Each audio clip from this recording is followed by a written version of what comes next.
పార్టీలకు అతీతంగా ప్రజల నుంచి తనకు మద్దతు వస్తుందని విజయవాడ పశ్చిమ నియోజకవర్గ కూటమి అభ్యర్థి బీజేపీ నేత సుజనా చౌదరి అన్నారు. ఇప్పటి వరకు కేవలం ప్రజా సమస్యలపై దృష్టి పెట్టానని, ఇంకా ప్రచారం ప్రారంభించలేదంటున్నారు. విజయవాడ పశ్చిమ నియోజకవర్గంలో ఈసారి మార్పు ఖాయమంటున్న సుజనా చౌదరితో మా ప్రతినిధి రామకృష్ణ ఫేస్ టు ఫేస్.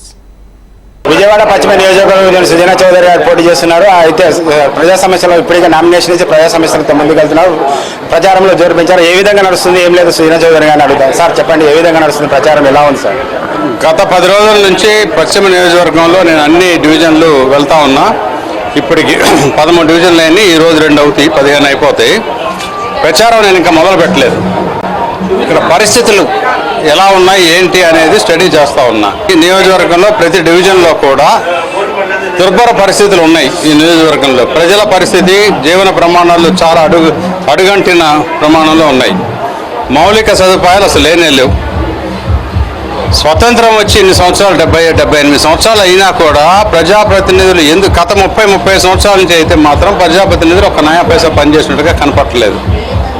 ఇంత దారుణమైన పరిస్థితి బెజవాడ నడిబొడ్డునున్న నియోజకవర్గం ఇలా ఉంది అని అంటే కడుపు తరుక్కుపోతూ ఉంది. అంత బాధగా ఉంది. కాబట్టి ఒక 4 రోజులు అయినాక ప్రణాళిక మొత్తం చేసి ఏమి చేయగలము, ఏం చేయలేము, ఎప్పటి లోపల చేయగలము అనేది మొత్తం ఒక ప్రణాళిక తయారు చేసి మేనిఫెస్టో లాగా ప్రతి డివిజన్కి తయారు చేసి ఇవ్వబోతా ఉన్నాను. సార్, ఇక్కడ కొండ ప్రాంతం ఉంటుంది, పేదవాళ్ళు కూడా ఎక్కువగా ఉంటున్నారు, కార్మికులు, కర్షకులు ఎక్కువగా పనిచేస్తారు. ఈ నియోజకవర్గంలో వాళ్ళ అభివృద్ధి కోసం ఎలాంటి చర్యలు తీసుకున్నారు, ఇక్కడ డెవలప్మెంట్ కోసం ఎలాంటి చర్యలు? పేదవాళ్ళు ఎక్కువ శాతం కాదు, 95% పేదవాళ్ళే ఉన్నారు. ఇక్కడ కొండ పైన కొండ కింద అయినా అదే పరిస్థితి ఉంది. కాబట్టి వాళ్ళందరికీ కూడా నీటి సమస్య ఉంది, కరెంటు సమస్య ఉంది, తాగునీటి సమస్య, రోడ్లు దారుణంగా ఉన్నాయి, డ్రైనేజ్ సిస్టమ్ ఘోరంగా ఉంది.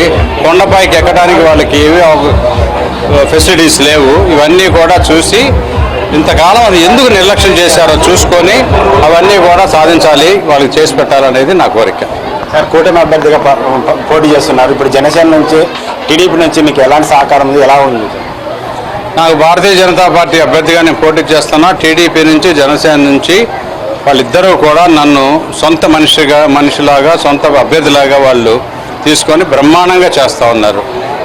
అన్నిట్లోనూ కష్ట నష్టాలు ఉంటాయి. అన్ని పార్టీలో ముగ్గురం కలిసి పంచదార నీళ్ళలో వేస్తే ఎలా కరిగిపోద్దో అలా తీయగా నడుస్తున్నాం ముందుకు. 3 పార్టీలు కలిసి పోటీ చేస్తున్నప్పుడు ఓట్ షేరింగ్ అనేది చాలా ముఖ్యం. ఈ ఓట్ షేరింగ్ కోసం ఎలాంటి ప్రణాళిక? ఇప్పుడు మా విషయంలో మాత్రం Bharatiya Janata Party, Janasena vote 100% cycle గుర్తు కేశినేని చిన్ని గారికి వెళ్తుంది. అలాగే జనసేన, టీడీపీ సైకిల్ గుర్తు 2 కూడా భారతీయ జనతా పార్టీ కమలానికి 100% వెళ్తుంది. నా విషయంలో మాత్రం ఎటువంటి రకమైన అనుమానం లేదు. నాకు సార్, గత కొన్ని రోజుల నుంచి ఇక్కడ తిరుగుతున్నారు. ప్రజలు మీకు ఏ సమస్యలు గుర్తు చేస్తున్నారు, ఎలా ఉంటుంది? అదే చెప్పాను కదా, ప్రజలు బ్రహ్మరథం పడుతున్నారు. ఎంత త్వరగా మే 13 వస్తుంది, ఓటు వేయాలి, ఎంత త్వరగా జూన్ 4 వస్తుంది, బ్యాలెట్ బాక్సులు బద్దలయ్యి ఇప్పుడున్న అరాచక పాలన ఇంటికి పంపించేసి రామరాజ్యం తెచ్చుకునే దిశగా ఉన్నారు. అక్కడ నరేంద్ర మోడీ గారు ప్రధానమంత్రి, ఇక్కడ చంద్రబాబు నాయుడు గారు ముఖ్యమంత్రి అవ్వడం తథ్యం. పవన్ కళ్యాణ్ గారి మానవతి ఎంత బాగా సహాయం చేస్తున్నారు. ఆయన ఒక ఉద్దేశాల ప్రకారం ప్రభుత్వం ఉండబోతుంది. Thank you sir. ఇది సుజనా చౌదరి చెప్తున్న విషయాలు. పశ్చిమ నియోజకవర్గం చాలా వెనుకబడింది. ఆ నియోజకవర్గానికి అభివృద్ధి కోసం అనేక చర్యలు తీసుకుంటున్నా. ఆ చర్యల్లో భాగంగానే ఇప్పటికే ఆ సమస్యలు తెలుసుకుంటాను. ఇంకా ప్రచారం ప్రారంభించాలి. త్వరలోనే ప్రచారం ప్రారంభించి ప్రచారంతో ముందుకెళ్తాం. వచ్చే ఎన్నికల్లో గెలిపే లక్ష్యంగా ముందుకెళ్తున్నాడు చెప్తున్నాడు. కెమెరామెన్ తేజతో రామకృష్ణ, HM TV, విజయవాడ.